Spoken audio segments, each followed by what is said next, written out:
দর্শক, আসসালামু আলাইকুম। দেখেন, অরিজিনাল কলা কাকে বলে? এগুলো হচ্ছে অরিজিনাল কলা, যেগুলা বাসায় ৫-৭ দিন রাখার পরে পাকে সাধারণত।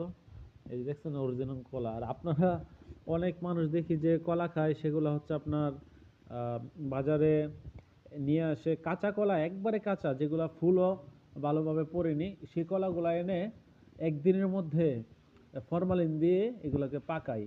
আমি বুঝি না, পুরো বাংলাদেশের মানুষ ওগুলা খায়, এগুলা খায়। আবার ডাক্তারের কাছে গেলে দেখা যায় সিরিয়াল পাওয়া যায় না, ১০০-১৫০ রুগী হয়, ডাক্তারকে বকাবকি করে, চিকিৎসা ভালো হয় না। আপনি যদি ভেজাল খাবার খান, তাহলে ডাক্তারের ওষুধ দিয়ে কি হবে আপনি বলেন? ডাক্তারের ওষুধ দিচ্ছে, আপনি একদিন ভালো, আবার ১২ মাসে আপনি খারাপ খাবার খাচ্ছেন। এই যে কলাগুলো, এগুলো অরিজিনাল, একবারে অর্গানিক। কোনো আমরা কখনোই আমরা ফরমালিনের ওই হলুদ কলাগুলো কখনো আনিও না। এবং কেউ যদি আমাদেরকে ফ্রিতে দেয়, বাসায় গেলে আপ্যায়ন করে, ওই কলাগুলো আমরা কখনোই খাই না। তুমি কি খাও ফরমালিনের কলাগুলো? খাও? একটা বাচ্চাও খায় না।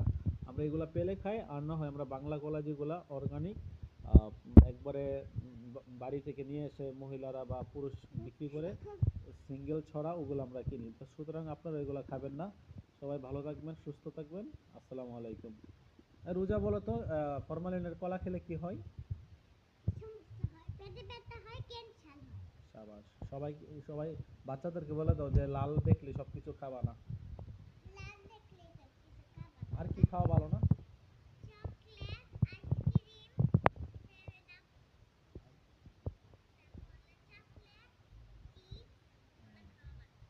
রঙের খাবার খাওয়া ভালো না, যেগুলো রং দিয়ে লাল করে।